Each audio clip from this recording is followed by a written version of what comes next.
Going live. It Okay. says we're going live. It says we're here. I don't actually know if I'm here until my existence is validated by others. I do feel like we are a little off. A little off. Yeah, a little bit. So we're just going to stay a little off? Yep. Okay. End as we started, I guess. I don't know if I'm actually here, but I'm going to pretend that I am, and we'll move forward as if... No, you're going to get up. So no, we're not going to do the thing I thought we were going to do. It's fine. It's fine. We know what we're doing around here, and if you're new here, I'm not going to lie to you and tell you it's not like this. We are experts. At chaos. All right, do the thing. Thank you. Hello. Hi. Kayla Lord. John Brownstone. Of Loving BDSM, where we help kinksters like you have happy, healthy power exchange relationships.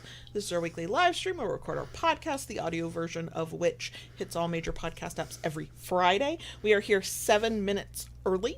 If you are here for the live stream and you don't like idle chit chat, I have questions, but also you have time, so go forth, do another thing.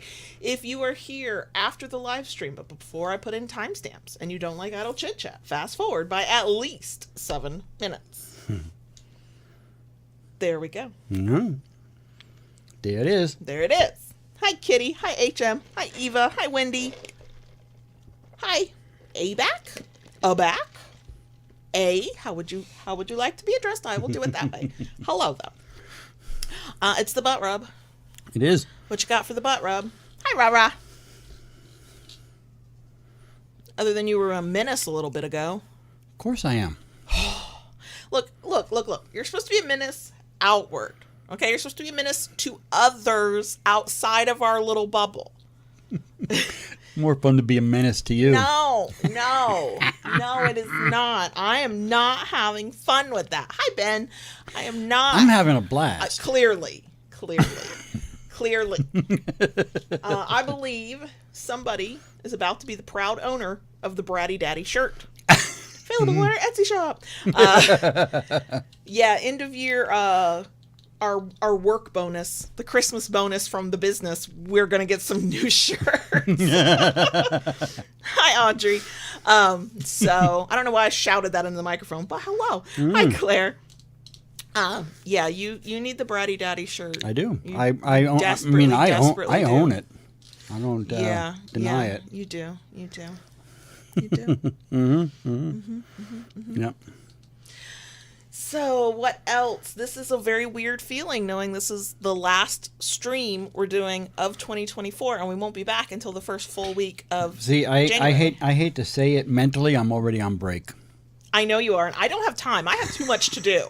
Today's to-do list alone is way too much, and I'm never going to get through it all, but I have to try. Because if I can get through most of it, then that's a little bit less that I'll be doing over the weekend to fully get ready. I've never tried to say your username. Is it Apocalypse? Is it Abocalypse? I'm reading Apocalypse, but if you say it somehow differently, please let me know. But hello. I don't know why I've never tried to say your username before. Hello. Probably because I got thrown off by the bee. And I was like, oh, don't try that. You'll screw that up. You meaning me, because anybody who's been here for more than a minute knows I got issues. Yeah, no, you have mentally checked out, and I'm over here going, okay, we have this, and we have this, and we have this, and you're like, oh, okay. I'm like, no. On task. Stay on task. See, I busted ass, and I got everything that needed to be out By a deadline. A day ahead of time. You did. I'm very happy about that. As I stood for like an hour and a half, sweat dripping. So I did that, and my brain went. I know, because I think in your mind that was your end point, and I'm like, no, we have other things. We have other things to do. I know we do, but that was like the milestone for me. I know, and I'm not there yet. I don't know what my milestone is, but I also have figured out or become aware or just finally paid attention to the fact that when I finish something that's important, off my to-do list, or we get to an end point, I don't feel a sense of accomplishment. I don't feel a sense of like, woohoo, I did.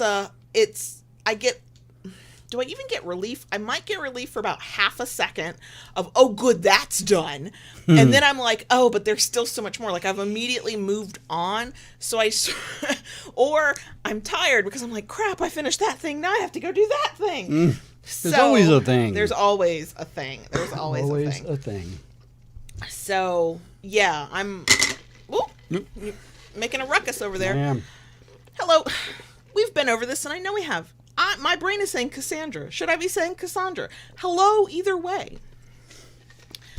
Yeah, apparently the name thing's going to be more chaotic today because my brain it's here with y'all, but also it's on the to-do list on my desk. No, I'm looking forward to our time off, and for 4 of those days, it's for real time off, because we're even doing the thing where the kinkery.com, which is always open no matter what, we will ignore it for 4 whole days around Christmas. Hi, Silent. Which we do every year, and every year it's a slightly different amount of time depending on what day of the week Christmas falls on. You know, a lot of times when we get our holiday break like this, I usually don't take the downtime. No, you do not. And then I'm lecturing you come spring when you're like almost burnt out because you didn't actually take any downtime. I think this year here's what I would say. Definitely the 4 days. Please at least take the 4 days. Yeah. And then I will do light stuff after those 4 days because there's just some stuff I need to prep before we come back. But as long as you have a game plan for how we gonna restock, you do what you gotta do. Whatever. Because what we desperately need are restocks. I know. I know. Not to put pressure on you or anything. Sorry. You sound like me now. So, I already know what the answer is for our episode. We're turning into each other. That's where we're at in our relationship. We're swapping. We already unintentionally many times leave our house, go out into the public vanilla world dressed alike. I don't know. We should just get matching t-shirts and be done with it. Okay, it's officially 1:00. We shall get started. I don't know. As you can see from the title, we're gonna do a year in review of our power exchange for 2024. I don't think we've ever done that before. If we have, I've already forgotten it. Like, I'll probably forget this episode by this time next year when I go, hey, for the first time ever. Somebody remind me or don't. Whatever. If you enjoy this while we're doing it, we love a thumbs up. If you like it enough to want to come back for more, please consider subscribing. And go ahead and ring that notification bell to get updates and new content. Just do what Daddy says. If you really like what we do, want to help us keep doing more of it, you can join us on Patreon, patreon.com/KaylaLords. You can join for as little as $2 a month. We are in a flux period here at the end of the year because we'll be making changes in 2025, but like a lot of the basic stuff will still be there, like our Discord server. So, if you're feeling like you got some extra cash around the holidays, which I know is in short supply, believe me, right? I know. Yeah. You can do that. And before we push the magic button, you have a thing you're supposed to do. I said hello to people individually. Hello, everyone. Does anybody remember the time of when he would get mad at me if I moved on too quickly before he could say it? And now we're at the point where I have to remind him to say it. I told you, my brain is... This has been a few weeks in the making. This is not... No, don't blame it on that. Nope. My brain was headed downhill towards the break. I mean, I won't argue with that. Okay, all right. Okay, so now... Can I push the magic button now? You push all my buttons. Okay, so before we... Hold on, I've got to fidget. Before we get into the episode, a couple of announcements. Okay. We're about to take a 2-week break from content. So this episode is the last episode of 2024. For podcast listeners, it means the Friday before Christmas. And then it will be all quiet from us. The week of Christmas, the week of New Year's, the last newsletter will go out. That's not true. The last newsletter will go out on Friday, but you might get an email before we come back, because the second announcement is, even though we're going on break for 2 weeks, we won't be back until, I think it's January 8th is when our next live stream would be. But don't trust me, because I shit with calendars. You probably get an email if you're on our email list prior to that, because our Patreon membership drive for 2025 is starting January 1st, and the details will be like, we'll do a little commercial kind of situation for that, and then talk about it in the first episode when we get back after our break. So you might hear from us. Just know it's been scheduled. I'm getting all this done before Christmas, like done. So yeah, we're going on a break. It's going to be quiet. If you're a part of our Patreon membership and you access our Discord server, which is the only way you can get to our Discord server, through our Patreon membership, we'll be around there, because we usually are. But yeah, nothing else for a couple weeks. And then yeah, we'll dive right back in, and it'll be a Patreon membership drive, and y'all be so tired of hearing from me about fucking Patreon. By the time it's over, you know, you might just join to shut me up. And hey, I fuck with that, okay? I'm good with that. If that's... I can be bribed, is what I'm saying. Anyway, all that to say, those are the Diet announcements. Coke, that's all it takes to bribe her. It really is. I almost sent you a reel today from somebody who has a Diet Coke Christmas tree. But I don't think I have any credibility to request something like that when I don't actually decorate our actual Christmas tree. So... You did a good job of fluffing it. I'm wondering if either the tree is or my fluffing skills are shit, because when you catch the tree at just the right / wrong light, it looks a little peaked. Looks a little puny. Okay. It's got some bald spots. All right. I guess I don't look at it that intently. No, I do. Because it was my responsibility to make it look like a tree. And I'm incapable of seeing anything other than the imperfections of a thing I've ever done in my life. I am not a good fluffer when it comes to fake trees. And you don't have to be. I mean, it would look like, you know, the tree from Charlie Brown's Christmas. I don't think you could do worse than I've done, because I did it with like one eye open and anxiety riding my ass like a bitch. So I feel like you'd be fine. But you wrestle the damn thing, you put it up. I did. You take it down, so I can fluff. This has nothing to do with this week's topic. I don't think we've ever done this before, or if we have, we haven't done it in like a formal way. Maybe we have. It's been almost 10 years, y'all. I can't remember what I ate last week. Don't ask me what episode we did a few years ago. But I did think we could we won't do it by dates or months, or just sort of the course of the year, how things have been with the power exchange. The good, the bad, the and for anybody who is like, oh, okay, this maybe we could do this. I highly recommend this, because when I've been thinking about this for the past several days since we knew we were going to do this topic, I was like, oh yeah, here are some good things, and here are some things we can improve. And you know, it's kind of like the state of your relationship sort of thing, and I highly recommend it. If you're single and there's no relationship, the state of your kink life. Like, what did you explore? What did you get rid of? Who did you get rid of, right? Like, you know, I think it can be helpful to think back on those things to some extent, so that maybe you have something to work on for the coming year, or something to look forward to, or some things you thought you would do that you didn't get a chance to, or some things you thought you'd love and you realized you hate. Like, it's all kinds of stuff. So for us, it's our power exchange relationship through the year. I can't do it by time frame, because we all don't know my days of the week, let alone remember what happened in January. But I thought we could do it by topic, like part of our life. Yeah. Okay. Yeah. So, and I just want to say real quick, Rara, I was wondering if anybody was going to pick up on that about the fluffing. Rara said, I'm multitasking while listening and heard JB say fluffing, and my mind went in a totally different direction. And now I feel very innocent, because... You don't know what a fluffer is? If I if I do, I don't realize it in this moment that I do. Okay. Porn movies. Okay, nope, definitely don't. Go ahead. Okay. It's important for the stars to be. Yes, I did not. So they have fluffers, to keep them on the cast to keep them, pumped up, Yeah. as it were. Okay, Mm-hmm. I did not know that was the term. Okay, there we go. We've all learned something new today.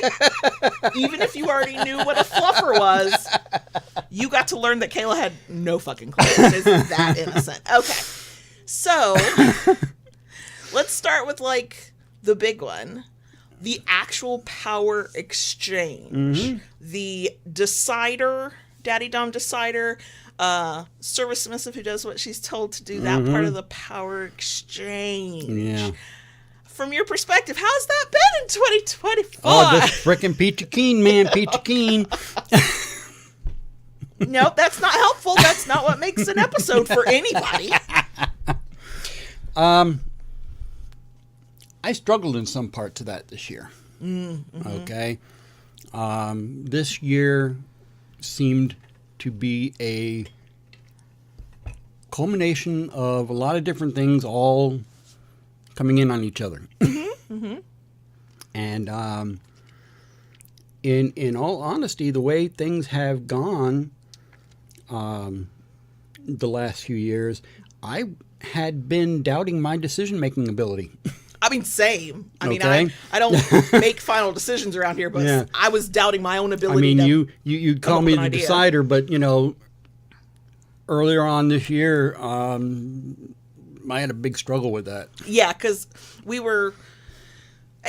you make a decision, you do not make that decision in a vacuum. There's 99% of the time, there's a lot of back and forth. There's a lot of me saying, I have an idea, or here's my view, or whatever. And what has happened a lot over the past few years, not just this year, is that you'll be like, I don't even quite know what the right answer is. Baby girl, what do you think? And I would go, oh, here's how I see it. Here's what I think is possible. Here's what's this. Here's what's that. And I would not call me a very good advisor this year, because you took a lot of my suggestions really over the past couple of years, and not a one of them fucking panned out. I mean, I was like, he should not ask me what I think at all, because what the fuck do I know anymore? Yeah. Yeah, I would say it's some of the things that have gone on have been a major knock to our confidence. Yeah. Like, can we be trusted to make adult decisions? Yeah. So that was a big struggle for me. I'm not going to say it's totally gone, but it's not as prevalent as it was earlier this year. Here's what I'll say. A couple of decisions that you and I wrestled with, like over the summer, we were like, we don't know, is it good? Is it bad? Is it right? Is it wrong? Yeah. We were realistic enough to go, it will not go as well as we want it to. It Right. won't be exact. Like, we've become a lot more realistic lately. Pragmatic. Yeah. Yeah. Yeah. And yet we have made a couple of decisions that are sort of turning the tide, Yes. and they're not. I think the thing that I think we both struggled with this, based on the conversations we were having over the summer, especially, was we stopped trusting ourselves, because we would have these ideas of things that on paper sounded like, absolutely, this should work, whatever the thing is we're trying to do, and they did not work. Now, sometimes it was because we had an overly simplistic view, and sometimes it was just the natural course of events where no battle plan survives, anything. Yep. So I can see where that would knock your confidence. I was terrified to tell you what I thought about anything, because you do rely on my opinions. I do. In a way that, I mean, it's how I can let you have control, because at least I know I'm listened to. But I was like, don't listen to me. What the fuck do I know? Clearly I'm a dumbass, right? So, with that, it was hard to move forward and do anything with our power exchange per se for me. We relied on our tried and true. Oh yeah, the stuff that we have set in place that is a routine for our DS. That was not. Sure, it's on interrupted. autopilot. There's Right. very little that Yeah. we have to do with it. Yeah. Other than execute it. So, that's kind of where that was at for me. This year, and probably for the past couple of years, but trying to stick with 2024, this year was a year where I think probably for the first time in our relationship, and it might have happened a little bit at the end of 2023, but definitely happened earlier this year, is where I had to say very firmly, to myself, but also to you, because it is very easy when we've talked about being a default parent and certainly a service oriented person, whatever. It is very easy for you to be relied upon more than you can handle. And I, being a people pleaser and having control issues, is like, no, I said I would do it. There's a way in my mind, something needs to work. Well, and I think this year was probably one of the first years where I finally went, I can't do all of this on my own. And, the nice thing is it was never a confrontation with you. It was more of and I don't say this as a criticism. I think it's a natural thing that happens when one person takes care of a lot of things. It is very easy for the person who's not handling that to go, oh, I don't have to think about it. And I think I finally just went, I can't carry all of this. I need you to carry some of this. And, the reason we work is you went, well, of course, I kind of wish you would have said something like 6 months previously. Because by the time I got to the point where I could say, I can't do all of this on my own, I was at a breaking point. You were teetering on the edge. Right. Because it was, last year it started, and this year, earlier in the year, it all sort of converged where there was the business stuff that was stressful, the money stuff that was stressful, home stuff that was stressful, and then parenting stuff that was stressful. Yes. Yep. And me being me, I'm like, oh, I knew that you were going through it. I knew that you were struggling in your own way. I also knew that you were on the edge of burnout. And so I was like, I'll just take on as much as I can. Yeah.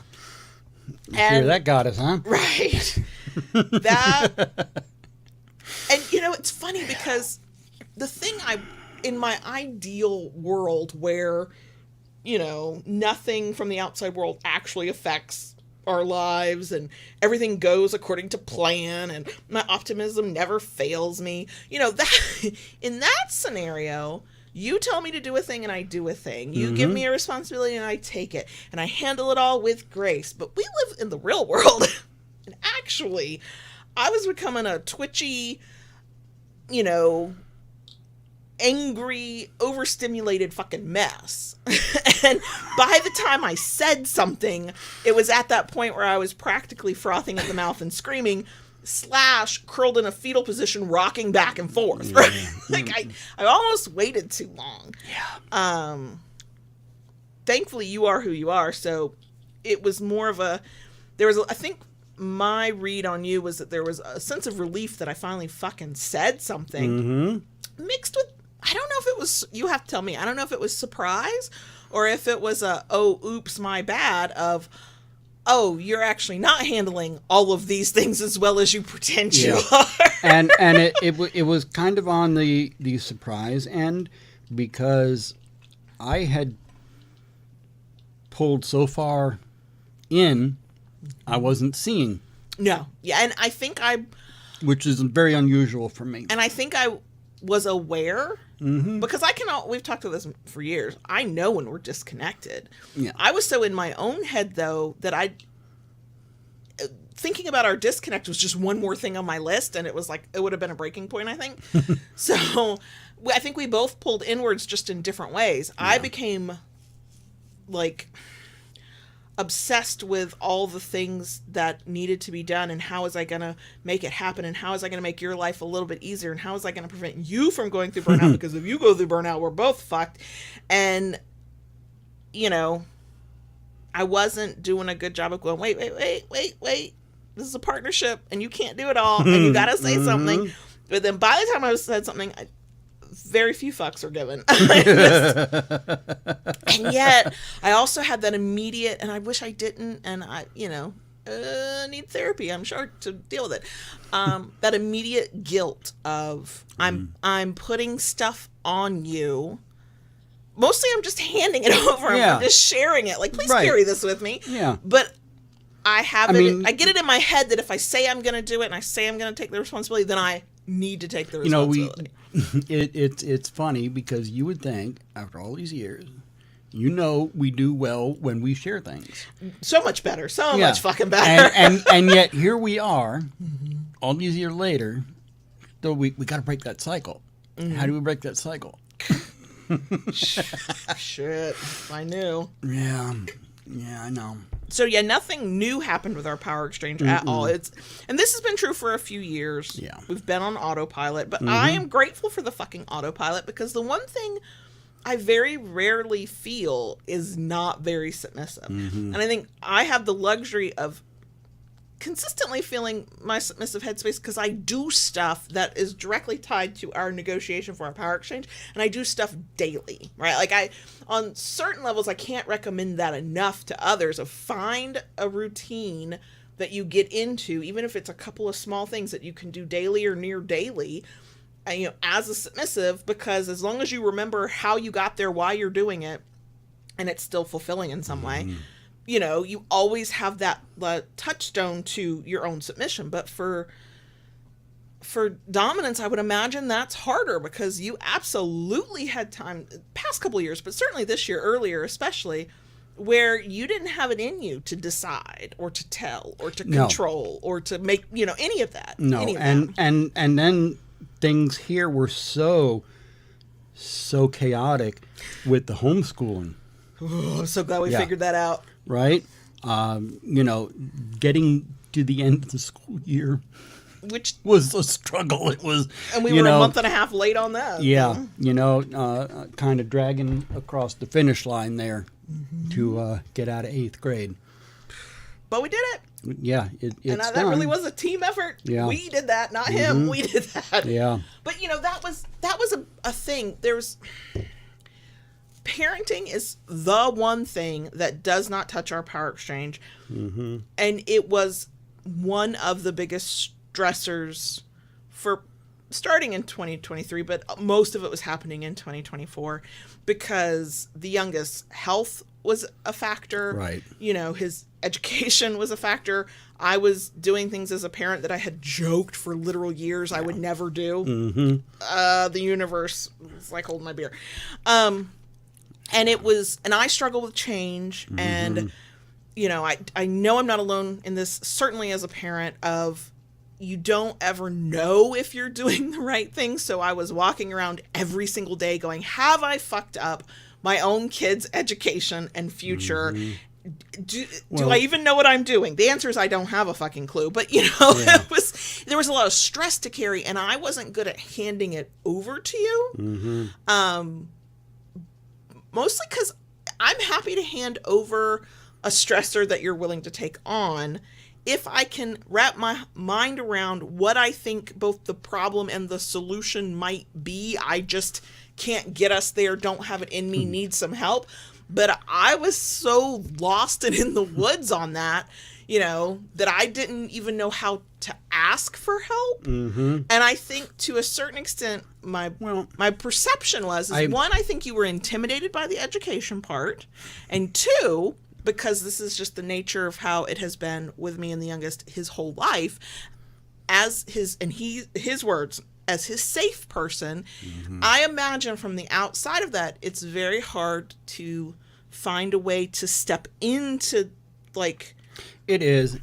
And I think, for me, it was just a combination of everything, okay? Between his schooling, between his physical health, between his mental health, all those things that were going on. And it was just such a consuming thing for us. At the same time, you have to have a business so you can pay your mortgage. Right. At the same time, we were dealing with the culmination of some financial stuff that had been going on for years, and it just came to a head in 2024. At the same time. Right. And I knew should have gotten here before this, but I knew it was time to share the fucking load when I started getting resentful, when I started having like the martyr complex, because on paper I was doing like the scales of, you know, the balance of the load sharing was so out of fucking whack. We were literally having conversations of, this is me. I want you to go have fun with your kink friends, but you are literally going to a thing every weekend, and I have not left the house in 2 months, like for anything other than doctor's appointments and grocery store, right? Like it was it was so out of balance that I was just angry on top of stress, on top of. And see, that was my way of trying to escape from everything. Right. And I was letting you for a long time. I was just letting you. I was like, I'll handle it. And is it my people-pleasing self? Is it my love for you? Is it being submissive? Is it D, all of the above? Where I want to give you that. I want you to have your escape. I want you to go have your fun. I know I'm not going to do the social stuff with you, and I don't want to hold you back. Right? Yeah. So I'm like, go do, because if you can be a little bit happier, then our life will be a little bit easier. Except then I tried to bury myself apparently. Yeah. And you know, I'm not going to lie. Usually I'm pretty good about picking up on your cues. Oh yeah, usually. All right, usually. And this past time, I completely... No. You had turned so far inward into your own head that you really... And I think that might have been my turning point, because I could sense it. There were times I had so much going on, I didn't have time. And I hate to say this feels awful. I didn't have time for you, right? Too much else going on. Yeah. But by the time I was able to kind of... I didn't get to step back and look at stuff till we got to like August, September, y'all. So first 6-7 months of the year, it was just sort of a survival mode that was getting increasingly harder to bear week after week, month after month. And it was never that I finally had this moment of clarity. It was when I was so fucking resentful. That is... You know, that is my clue that we're not just disconnected, we are completely off kilter. Yeah. Because we actively try to have a relationship where there's no room for resentment to get built up, because you're communicating enough, because you're sharing the load, because we're talking things out, but you know, I recall multiple conversations sitting on our back patio where I'm just leaning forward, elbows on my knees, feeling like an awful human being because I was telling you I didn't think you were doing enough. I felt guilty. People pleaser? Submissive? I don't know. Yeah. Some part of me. And yet you were within every right to call me out on that. I know, but I don't like it. I know. You are my daddy who, you know, in my mind wears a superhero cape and can do no wrong. He's not on a pedestal. Okay. Not there. Not infallible. I know. I hate it though. Far from it. Far from it. I don't want to be the one to point it out. Somebody's got to do it. I know. Can you just like do it for yourself next time? We are still not doing anything new or concrete with our power exchange beyond the things we've been doing for little years. After our conversations in the summer, and you sort of started going, oh, okay, I'm aware and I'm paying attention again. We had a little bit of time where you were back in that dom headspace. You would tell me to do more things. You'd give me a couple within reason, and you would always preface it with, what have you got going on? Right. But you'd give me more tasks, and we had a little bit more of that. And then this has nothing to do with our stress levels. It's just the fact of life of how we are and what's going on. The closer we got to the end of the year, the more it was like, everybody just put your head down and work, because this is the time of year when that's all we did. Yeah. And so past couple of months, you know, we had sort of a peak in like probably July, August, and then it sort of calmed down again after that. Well, you know, I think while it is not, you know, the rip-roaring roller coaster ride like we had in the past. I think to a certain extent, finding the new stride. All right. Before when the youngest was home 24/7, And he still is. and he still is. I mean, yeah, he still is. But in the very beginning of that, it was like, oh my God, we're never going to get to do anything again. We're never going to be able to have a minute alone in the house. And yes, and I think both of us, but I really think you more than me, because you got so stuck in your head, we're mourning a thing we lost without realizing that there's always a way. You just have to get creative, or you have to do it a little differently than you did before. And I think that was, I think it was mourning a loss instead of, because we weren't ready at that point. No. Nor did we have time or energy to think creatively and go, what can we do instead? Right.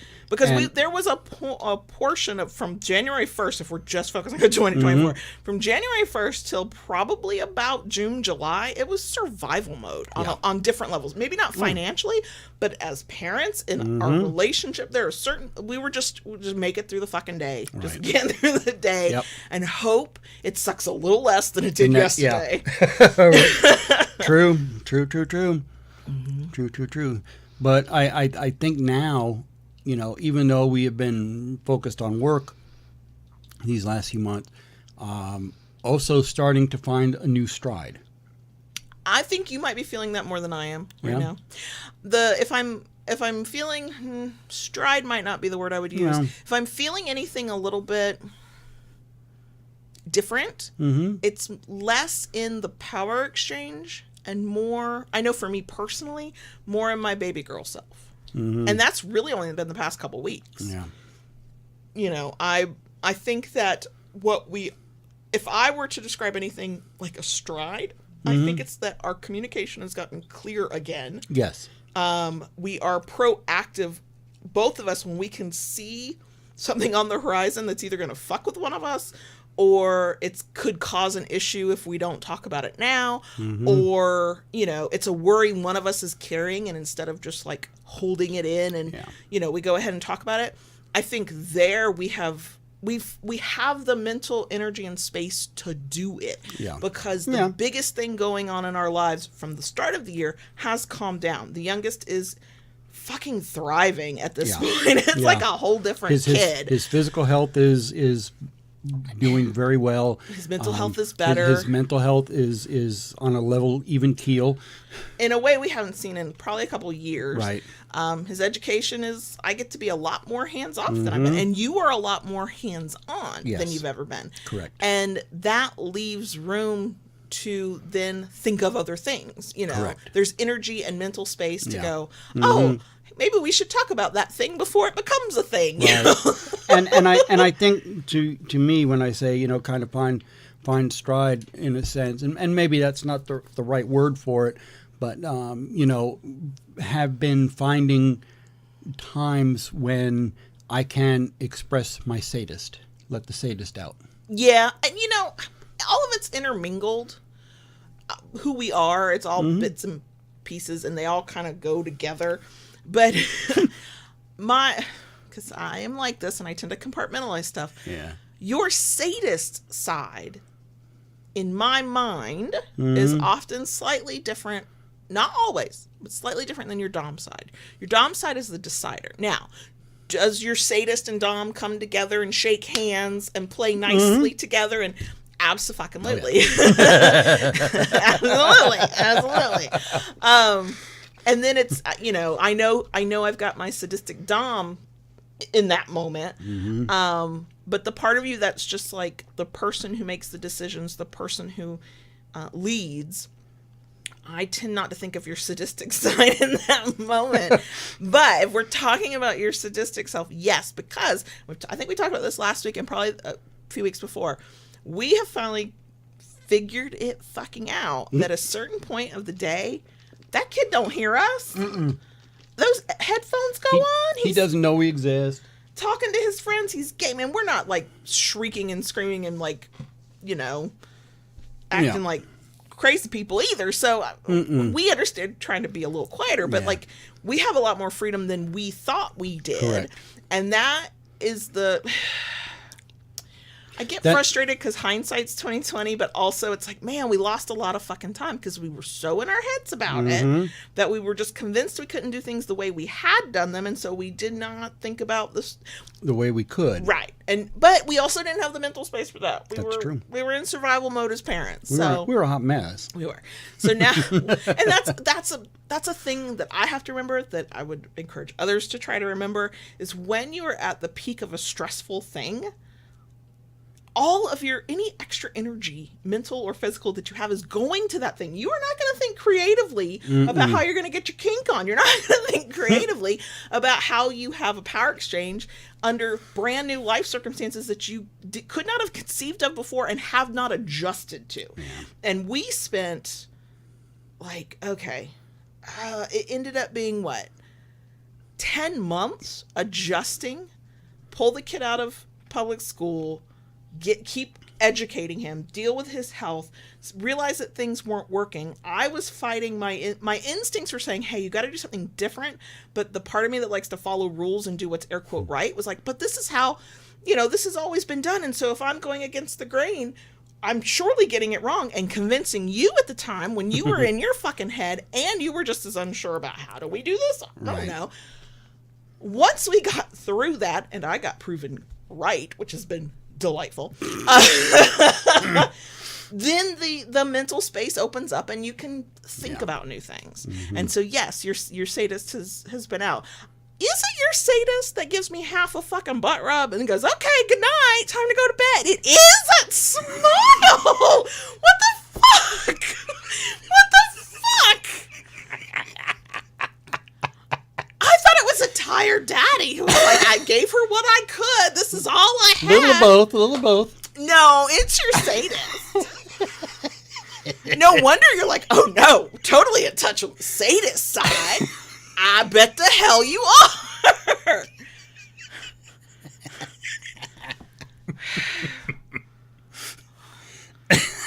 I just want my butt touched tonight. That's so much to ask.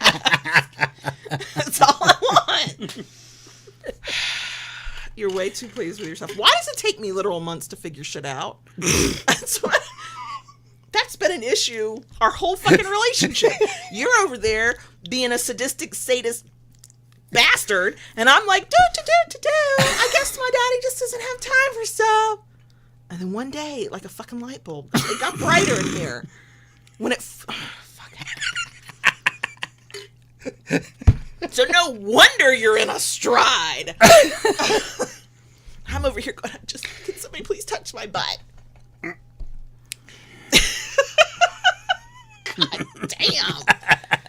Have you been mind fucking me again? Oh, see, anybody who's like gone back in the archive or been with us for a few years can probably think back to times when in the middle of an episode I'm like, wait, was that a mind fuck? And he laughs just like that. And I don't want to be naive. I really don't, but clearly, when it comes to you, I am. Have you been mind fucking me with butt rubs? Is that what has been happening? Have I been edged? Are you edging me with butt rubs? Well, it's the Dom's prerogative. The creed that, you always leave him wanting more. Dude! Baby girls cannot survive off half a butt rub alone, okay? You gotta balance that. It's been unbalanced. One half spanking every 10 business days is not enough.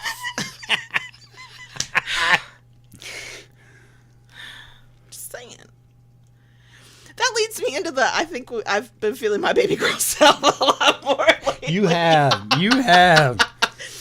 There's been a few times lately now that I'm like, do you really want to whine? Yes, I do. I've got to let this out somehow, some way. Yeah. That I have noticed that about myself over the years, and this year's just an example of it. Mm-hmm. When things get stressful and I just sort of lock that side of myself away because there's no time, there's no room, there's no space, I got shit to do You know, I've got to be a functioning adult to the best of my ability. Yeah. Right. So the baby girl side kind of gets locked away. I don't get playful. I stay very serious, very resting bitch face. The first way it starts coming out, when I feel like it's safe, air quote that, whatever that fucking means at any given time, is whining. It's complaining. It's allowing myself to fucking complain. But to do it in a way that can still be semi-playful, that can still be, and, you know, is that... That leads to a question that I don't have any answers to, nor do I even think I care to try to deconstruct of. Is my baby girl side, the whining side especially, is it a less aggressive, maybe even a passive aggressive way of letting my negative feelings out? Because in our dynamic, at least, me being whiny is more acceptable and will not lead to a fight or a disagreement or an argument, unlike if I come to you and go, let me tell you, this is some fucking bullshit, she said respectfully and submissively. Yeah. You know, and I don't think it's a passive, I would take back the passive aggressive part. I think it is the part of me that feels safe to complain is when I get whiny about it. Because here's what I've noticed.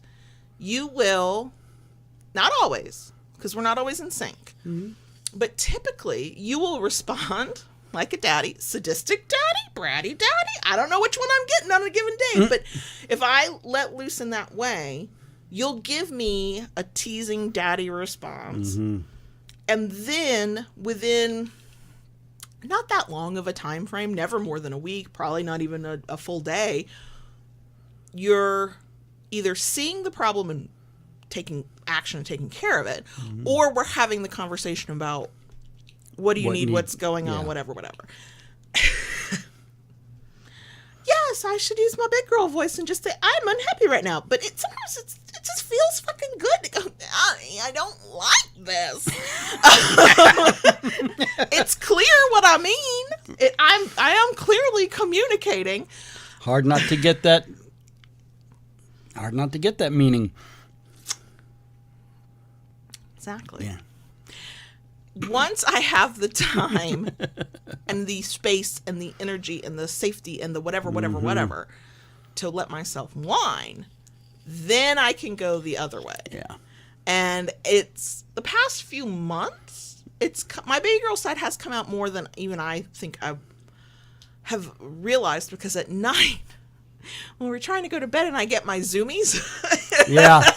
Oh, God, yeah. I don't even think I could describe to you what is happening in that bed. None of it's sexual. It is all ridiculously silly. Last night, we were both laughing so hard we were crying. Oh, God. And if I tried to explain it, you would think I needed to be committed somewhere. It would not make any sense. So I'm not even going to try. Just know it gets goofy. It gets goofy because, you know what? And I've been thinking about this. That time of night, when we're both in a headspace where if I get silly, you feed off that energy. Because some nights, no, he's not feeding off the energy. Not feeding off anything. No. And I get the message really fucking quick. Let's go to sleep. But the nights you feed off the energy, where was I going with that? Fucking hell, I hate it when I do that. I had a whole thought, and then my own brain sidetracked me. It might be gone forever. But no, we're playful in that moment. Yeah.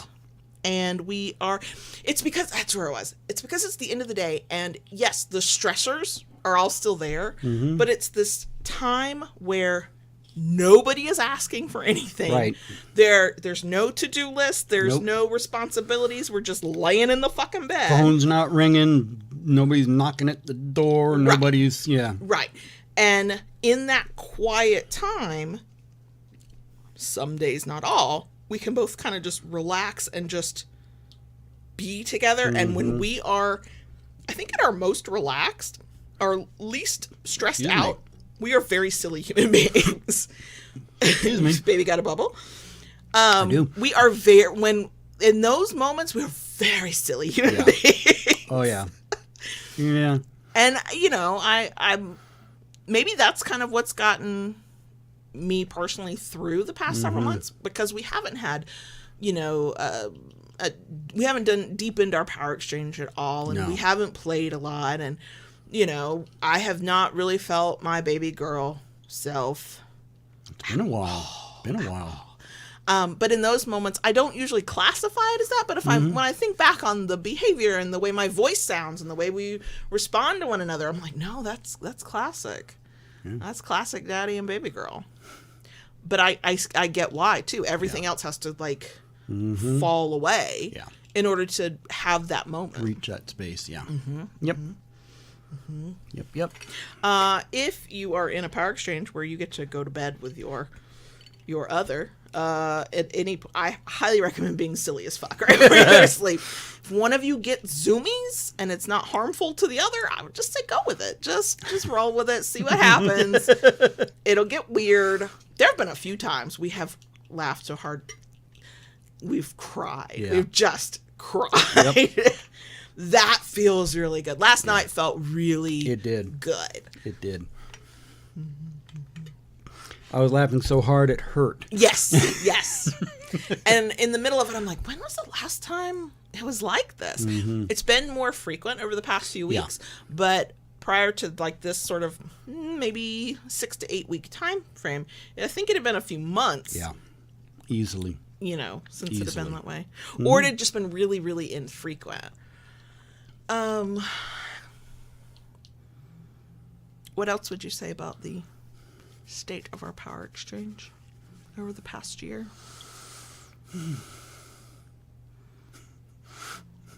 It's been a bumpy ride. I mean, the whole damn time has been hell. Yeah, it has. It has. I'm done trying to predict what the fuck's gonna happen next, because I don't have a fucking clue. Life has taught me that in the past few years. But the thing that outside of our power exchange and just the life in general and the relationship in which we live and try to live our dynamic, the thing I noticed this year is there are absolutely times outside of parenting, outside of all that, where we were on edge and we were very freaked out and we were like, oh shit, what do we do? And a lot of it was the culmination of all the crazy shit that happened for 2 or 3 years. And there were absolutely times earlier this year I was like, fucking, are we gonna make it? Like, not relationship wise, but like business, house, lifestyle. Like, do we even know what the fuck we're doing? None of us know what the fuck we're doing. Let's just all admit that. We're all making it up as we go along. But towards the end of the summer and into where we're at now, I feel like we've had very good luck of not getting it wrong. And we made some decisions that have actually are actively helping us. Yeah. We had all that crazy, mostly financial shit, but personal and mental health shit for 2 to 3 years. It culminated right at the end of last year, early this year, in very stressful ways that make you wonder, why does anybody have to be an adult? This sucks. Yeah. And I think we did and we will probably forever battle that self-doubt, because we'd had so many ideas of what was going to fix our life and none of them fucking worked. None of it did a thing. No, sometimes made it worse. Yep. Fun times. But we hit a point where we were, we got it right somehow. Pure fucking luck. And now I feel like something else will happen. That's just life. Like, something will come out of nowhere, and I don't know what the fuck will happen, and we'll just survive it as best we can. But I do feel like we're in a better place financially and, in our life, but also with, as individuals, maybe mental health wise, and certainly together in our relationship. I feel like we're in one of the best places we've been for a while. Absolutely. I agree with that wholeheartedly. There have been some things coming into this fall that kind of look like it's going to be a wrap up of some things that have been hanging Yes. for a while. And then we can fix some things that have been hanging over us for a while. And, Really nice. you know, because of what the last few years have taught me, I am happy to see things moving in that direction. But I am going to be a little bit cynical. I think we need to be. Until the I's are dotted and the T's are crossed. Well, and I think we're going to stay cynical for after that, even when that culminates. No, we're not talking about it. Sure, we know we're teases. It's fine. Because we made so many decisions based on unfounded optimism that I think we've become cynical just in general. I don't think we believe anything until we see it, which is not the worst thing. But as an eternal optimist, I struggle. I want to believe in shit before it happens. But I think it's made us more cautious too. Yeah, and you know, I'm going to say it. I really think, you know, now I know life has been consumed by work lately, but you know, some of this stuff quieting down has given me some time to think and retrospect on some of it. And I realize now, you know, while I say I there was a while there I was doubting my decisions, I also realize now, after looking back on some of it, there was no good decision to be made on some of this. Yes, there's only terrible decisions, and you just had to go, can I live with the outcome of this one? Right. And that's kind of, you know, and it didn't matter how much we had talked about it, what we did, you know, the outcome was not optimal in any way. I know, and I think that was a knock to our confidence to realize that, though.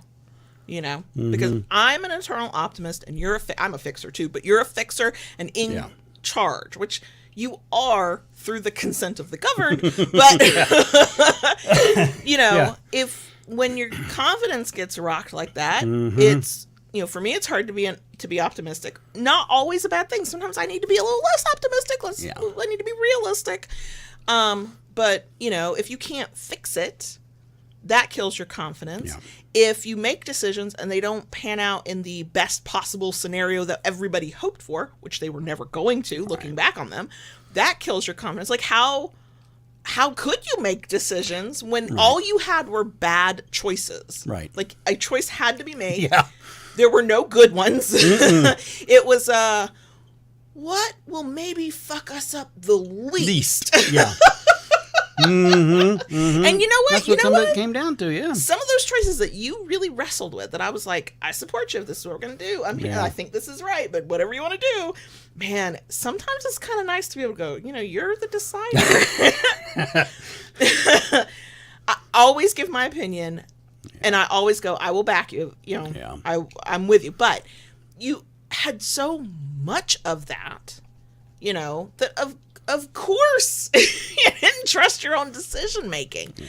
And I think it's not easy to see in the moment when all you have are bad choices, because especially if you have an optimistic bone in your body, you're probably going, but wait, if I just keep thinking on it a little bit harder, the perfect, wonderful solution that makes everything kittens and rainbows will happen. If I just do one. It doesn't. It doesn't. Ain't gonna happen. You can wait till the cows come home. But those least bad options, as painful as some of them are, because it really knocked your sense of self-worth and who you are as an adult. Because you had a story in your head of, I've never been in this situation. I've never had to do this. You know, as an adult, I've always found us blah, blah, blah, blah. And I'm over here going, no, I've lived this life. Let me tell you, you will survive it. You will survive it. Boy. You know, I think part of what might be helping us feel better is we made the least shitty decision we could. And it had to be really tough to start it. And now it's starting to bear fruit. Yes. Yeah. Yep. You know, and that's what a year. I feel like this year was a year of finding, I don't want to say balance, but finding the least stressful of chaos. Like, the chaos calmed down enough because we got used to it and found our way through. I'd love to say 2025 will be the year we thrive, because everybody's fucking saying that, because thrive and five rhyme. I am reluctant to be that, you know, optimistic about it. But I do think that we are finally, barring any weird shit that could happen that we don't control, I think we're on a better path than we have been on. We are in a better space mentally at this time this year than we were a full year ago. Yeah. Like, that was, we were wrecked. We didn't know what the fuck we were doing and what was happening and how we were going to make it. And I don't feel like that's where we're at. Which means if we can be fortunate enough that this pattern can continue, it means 2025 might be a year we can actually go, hey, can we give 5 minutes to focus on ourselves and our dynamic and our kink? And you know, that's something I've been thinking, because, you know, with all this, you know, we've been able to do a little bit more than we thought we have been able to do. And my hope is that can continue and grow. I think that part of the lesson we learned as people, not kink otherwise, just as people living a life, is that the least perfect solution is often a great one. And I say that, and not financially, not life decisions, kink decisions. You have, you know, you've resisted the fact that we don't necessarily get to be alone in our house for fuckery, right? You've resisted the fact that you can't really go hard on me because I'm kind of, but like, we can't get as raucous as we once did. And yet we are still having moments where it's like, oh, this feels good. Within the past few months, maybe it was late summer, you yanked me into the workshop in the backyard out of nowhere. I didn't know it was coming, and wailed on me for like, I think it was 5-10 minutes. I walked back into the office in a daze. I remember that. I texted you. I said, hey, I need your help in the shop. Yep. And, you know, I think we are not the only ones. This happens to people in general. It's easy to get caught up on the perfect option, the thing you really want it to be, the full-on scene, the freedom to go to the dungeon and, you know, be out at all hours, or not come home, or whatever, but like whatever we might envision of this is how we want it to be. It's very easy to then think anything less than that is so imperfect as to not be worth it. And even knowing this rationally in this moment, I personally have always struggled with this. But the past few years, not just this year, has really sort of shown and you know, borne out in reality that even those 10, 15, if you're lucky to have it, 20 minutes of imperfect connection that still feels good, is still within your limits, is still what you would like, just not the ideal version. Sometimes it's all you fucking got to get you through to the next time you can take those 5 or 10 or 15 whatever minutes. And it is sometimes sweeter, and when I say sweeter, I don't mean kind. I mean, like, it feels good in a way that the, you know, oh, we're going to let's say the dungeon for, like, you know, the 3rd weekend in a row, and this is what we do now. Like, there's a difference in the way that hard-won time and moment together that is imperfect and not the way it used to be, and not, you know, how we would prefer it to be, but it works and it feels good and it's a moment of connection, versus the way you've been doing it, that's, you know, the quote right way or the perfect way that you get to take for granted because it's just what you do now, right? And I would like to get back to this is what we do and it's part of a routine, sure, but I am currently very well aware of how good it feels when we grab those moments, imperfect as they are. Yep. I agree. I agree. So yeah, that's the state of our power exchange. Yeah. It's a hot ass mess, but we're doing the best we can. Right. And quite frankly, I think that's all anybody can ask. That's all. Yeah. I mean, that's true. That's all you can do. You can do the best that you can do under the circumstances you have. yeah. Make the best of bad situations. Make the best of good situations. Personal experience, I'll tell you, don't take the good for granted, because it can get yanked in a heartbeat by some random shit you didn't see coming. Like a rug being pulled out from under you. Right. But, I'm grateful that with all of from the being hit by a literal fucking car to everything else that, came after, I'm glad that what all those years have allowed us to do is to get closer. Yeah. We're not perfect at it, but we are better at communicating. We are better at saying hard shit. Like, we had hard shit come up before. Oh, yeah. But mostly it was stuff that, it impacted one, but not the other, or it was like typical, air quote that, typical stuff. And we just could kind of roll with it, and one of us could lean on the other. The past few years have been shit that's hit us both, sometimes in completely different ways, but hit us both. And it wasn't a situation where one could lean on the other. We had to lean on each other. And it took us a hot minute to figure that out. Yeah. And it took me longer than probably it should have to say hard things to JB, because he is the type that goes into his head and withdraws from everybody when stuff gets hard. I'm the type that's like, I'm going to look for 11 million solutions, try them all. If I stay busy, I can't think about the bad. And if I can't think about the bad, then I can't feel the bad, and then it doesn't exist, and I'll just keep working forever. Neither of our options are healthy. Neither of them do well. And we are getting better at finding a third middle option that is a little bit more productive. Yeah.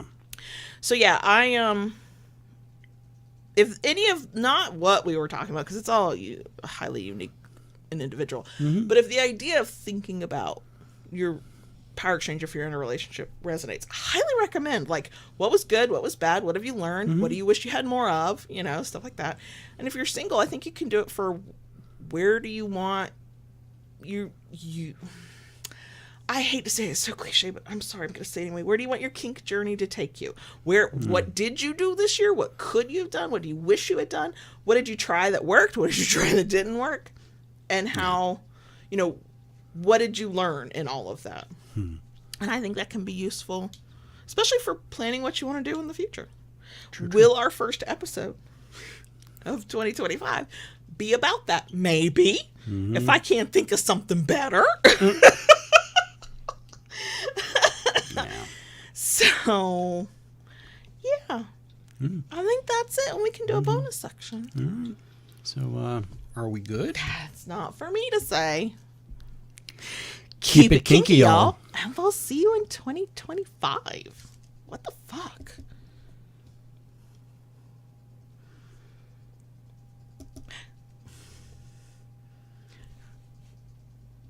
Daddy. Yes. Should we talk to the crickets, please? Yes. Did you do that on purpose? No, that I didn't know. No, there was an actual struggle there. Watching the timer on the audio file, he'd write one number, colon. I'd go, then he'd look, and he'd write another singular number. And I'd go, and then he'd look. Again. What I typically do now, that you've trained me, is I wait until I can see that you have a number in your head you're writing. This is for editing, and when we're done with the stream and recording. And once you start writing the full time of here's where I have to go in and edit, blah, blah, blah, I know I can ask because you've committed to the numbers. But you had not, and I just had to keep waiting, and I know it was maybe 2 seconds of our lives. It felt like 20 years. It felt like you were never gonna be done. Yep, there you go. See? So, what you got for bonus section? Let's see. It has now been 3.5 weeks without my whoopee. For anybody who is unaware, the whoopee is his old e-cig. And why do we call it whoopee? You would have to go back to an 80s movie with Michael Keaton called Mr. Mom. And Terry Garr. Wasn't Terry Garr? Yeah. Didn't she pass away recently? I think so. I think she did. Oh. Yeah, I think so. Well, now I've made myself sad. Also, I think I'd like to watch Mr. Mom again. Except I'll bet money it hasn't aged well. Right. Yeah. Yeah. So, but yeah, it has been now 3.5 weeks. How do you feel? Haven't picked up. Okay. Is it at all gotten easier, or is it still too soon? It's still too soon. There are certain times when I get terrible urges after eating. Oh yeah, that makes sense. Is one. When I get in the car to drive, because I'm always in the car. So it's been tough, but I've been managing. Okay. Managing, and a cricket sent me this. And what is that thing called? It's called a FUM, F-U-M. And for podcast listeners who can't see, how would you describe that? Oh wow! Yeah, it comes apart. It's a little It's a vape that isn't a vape. Yeah, because see, it looks like those stick vapes that a lot of people like. But there is no battery. You're not breathing out vapor. Not breathing or whatever out. The hell that was. No. It's a fidget thing. But that you can suck on. Yeah. Sorry. And it does have a little cartridge in there, and apparently it's flavored. Okay, so you're just sucking on like flavor and air. Flavored air. Okay, Yeah. so you get the feeling of puff, but not the actuality. Right. Okay. Yeah, and it's just got it today. Yeah. It came today, and I'm kind of liking it. I feel like now that I know why I had to stand in a line at the post office for 30 minutes for, I feel like I might need a prize for that. I am very grateful to the cricket who sent it to you. I think it was very kind of them. Yes. I am happy I was able to finally get to the post office. According to the little yellow ticket they put in our box, it's been there since the 12th. The day I checked the mail was whatever day Monday is of this week, the 16th. And the line was to that post office is, I think, probably one of, if not the biggest one in our town. It's the downtown post office. So Monday through Friday, it is wild in there. Yeah. And the area where you go in and you're at the counters and you're like sending stuff and paying for stuff, whatever. It's a huge area. So when the line gets to the actual door to go into there, it's a long ass line. And the day I saw the yellow tabby thing, that means go to the counter and pick up your box. I was like, not today, Satan. It's not happening. It was too long, and I had a kid in the car who's, nope. And I had to pee. Nope. So then I told myself Tuesday morning, I'd get up and just like be at the post office when they open, knowing it's holiday time, so there's going to be a line, but it would not be a 3:00 in the afternoon line. So I was like, okay. And then Monday night, I was on 3 days of a headache, and I took my migraine medicine Monday night to knock it out, which meant Tuesday there was no getting up early. No, no. She slept like no, because I finally tomorrow slept. Never came. So then I did it today, 1 day closer to Christmas, and trying to get stuff to people for Christmas, and really Hanukkah, because that starts right on Christmas too. But for the holidays, trying to mail stuff out, and so people are more on edge and they're more frantic of how am I going to get this to somebody in time. So I walk into the post office at 7:58. The area that's so big where people can buy postage and send their packages, whatever, the doors to that are still locked, but there's a line that has formed that already had 15 or 18 people in it when I got in. Yeah. 30 minutes later, the nice lady at the counter, who was the only person for the first 25 minutes, bless her. I'd have just been like, fuck all y'all. I'm going home. Yeah, and it ended up being that. So, not only did I brave the post office a week before Christmas, Yeah. it's around people. Good girl. Thank you, Daddy. Andre asked, was it health reasons that you stopped vaping or just over it? Just over it. I had actually stopped using nicotine. I didn't even notice when that happened. Quite a while ago, actually. Yeah, I'm such a loving, doting baby girl, that I did not even notice when he quit nicotine. Well, you handled that really well, though. Because I that was something I specifically planned for. Gotcha. Okay. And I got to a certain point because I mixed my own vape juice and I systematically over time decreased. And that actually was not the first time you had quit nicotine before. No, you had done it a few years before. Right. Yeah. I think then life got stressful and you went, nope. I need something. I need something to get me through. Caffeine and cutting it. Yeah, no. So, with the nicotine, it was such a slow, gradual weaning that by the time I got there. Yeah. So. And I commend you for all of it. I was never going to pressure you. Mm-hmm. You didn't smoke fucking cigarettes, and that was what made me happy. And you'd even stopped smoking regularly, like cigars and cigarillas and stuff like that. And that made me happy. So your vape thing, you could have done that until, the video froze. You could have done that forever, and I'd have been like, it's fine, whatever, whatever works. But you cutting nicotine out in their own sort of way, and then they made it everybody else's problem is what they mostly did. So you dealt with it to the best of your ability. Had you said something, and if I could have helped you, I would have happily helped you. But you did not make your discomfort a thing that I had to manage for you. Correct. Part of me kind of wishes you would have said, hey, I'm doing this thing, and maybe you could use a little help. But I do appreciate that you just were like, I'm a grown ass adult. I'm just gonna take care of my shit. I wish I could say I had some altruistic reasons for not saying anything. Mm-hmm. I think the reason I did not say anything was because I had a fear that I was going to fail. Yep. I get that. And then having said it, then it's that bad feeling of, oh no. Right.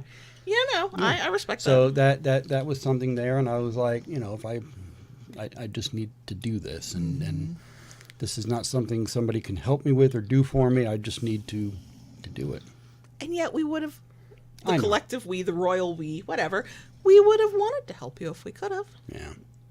So. Silent saying that the audio is out of sync with the video because the video froze. Podcast listeners, be grateful you just listen to the audio. Right? You don't have to worry about this bullshit. And I just want to say, if the last few minutes of the last stream of the year is not chaotic, is it really us? Right. I don't think so. I'm not gonna lie, I love doing live streams because I like the back and forth and the energy I get from the folks who are in live chat, and I also knowing specifically on live that there are people there even if they're lurking. I respect the lurkers, but with the headaches we get from technological stuff and the fact that nobody's making money from YouTube on this channel. No. Part of me is like, just fucking do audio only. And yes, in the live chat, they're talking about how the audio and the video are perpetually out of sync. We know, but we can't figure out why and how to fix it. We don't know where the disconnect is coming from. Let me just say, I'm pretty tempted to just go back to audio only.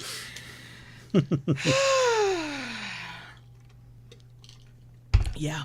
Sometimes I'm like, can we go back to simpler times? Let's go sit in a closet and record on a laptop microphone. or let's just go back to one microphone and I'll hog it when I'm the least of us who needs a microphone. Right. So I don't know. Yeah. And now somebody just chimed in. Theirs is matched perfectly. So, who knows? It's fine. Who knows? Just for folks on the YouTube side, treat us like a podcast. Put us out in the background. Don't look at us. But That's mine. And Lola's doing well. Lola is snoring like she just worked a double. Right? Okay. Yeah. She Yeah. is like, Yeah. wow. Her eye is doing okay. In some ways. In some ways, yeah. I mean, it's not. Yeah. Mm-hmm. I'm still putting drops in several times a day, and she's not happy about it. No. But she grudgingly allows me to do it. Because she loves you. Yeah. She wouldn't let me come near her with little droplet things in my hand. She'd be like, fuck you, bitch. So, she's doing better. And hopefully in the next couple weeks, it's a 30-day process because of blood work, but hopefully in the next couple weeks we can get her scheduled for the eye surgery. Right. Yes. So, anyhow. Yay! Yeah. So I don't know about you. I am looking forward to our break, very much so. Hoping this weekend we might be able to sneak out and do some thrifting. Yes. For, Thursday of this week, day after recording, we're taking half a day off to finish up some of our Christmas stuff and to run errands, because the closer you get to the actual day of, I don't want to go out if we don't have to. Yeah, no. But we have to get an apple pie from Sam's Club. Mm-hmm. That is the mission. And it's like, once the internet told me, Google told me you could freeze them, I was like, look, we don't have to go a day or two before Christmas. We can do this earlier when it's chaotic, but slightly less chaotic and frantic as it will be in the 24 to 48 hours before Christmas. Right. So, yeah, it's but yeah, I've been looking forward to tomorrow afternoon though. Supposedly I'm getting taken on a lunch date. We'll see. And then we have to make a list of all the things we need to go do so we don't forget them. But the list is getting bigger. Every day we're like, oh, we should do that too. This morning I went there and was like, oh, we need to go to either Home Depot or Lowe's. Okay. And once I realized I could no longer keep track of what all we're supposed to do on this Thursday afternoon out, I was like, let's make a list. Because it's not just where do we need to go, it's what do we need to get from those places. The only thing I'm sure of is at Sam's Club, we want to get an apple pie and we want to get their massive ass cinnamon rolls. That's what we want to do. That's right. I forgot about the cinnamon rolls. Andre, I would normally never go to a wholesale club this close to Christmas. If the oldest had not requested an apple pie, JB always wants an apple pie. That is easy. But the oldest requested it, and we have not loved some of the regular grocery store ones that you get in the freezer section or even in the bakery. So we were like, let's go to Sam's Club. Yep. Let's do it. And I know it's one of those things that as a parent or just as a person who is taking care of other people and providing for other people, they'll never know the sacrifices we made. Like going to Sam's. That's kind of like me, for many, many years I had a thing. I will not step foot in a Walmart from Black Thanksgiving Friday. week to Christmas. And broke that. We're too poor to have that rule. Sometimes you got to go your ass to Walmart. Yeah, we've had to do it several times now. We've been strategic about it. We have. But I am so in my head about a thing I want to do and can do, which is nice, in the boys' bathroom, that I even said the words while we're out on Thursday. If we need to, I will go to Walmart to get these things for the boys' bathroom. Audrey asked if we're doing gifts to each other. No. We're doing it through our children.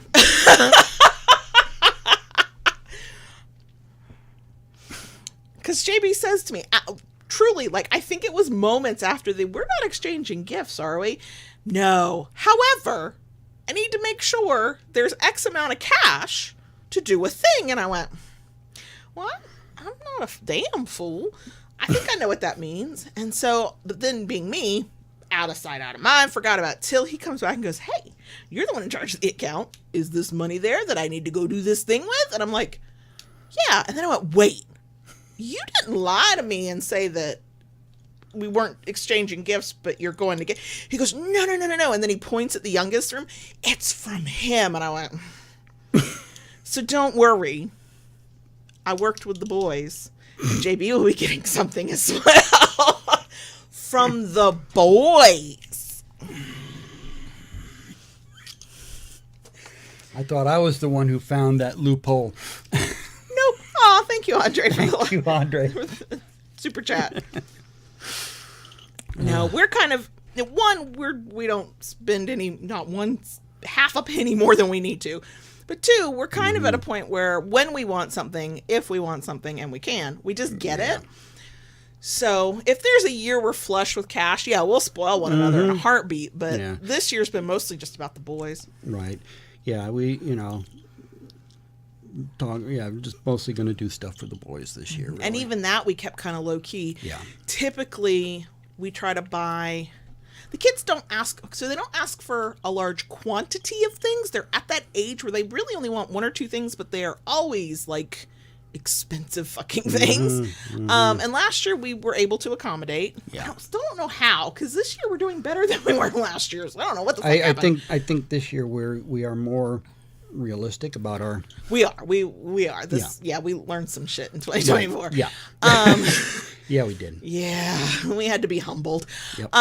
So they're getting things that they have asked for, but we're not going overboard. The family, like the sisters, my mom and my aunt, we've all already talked.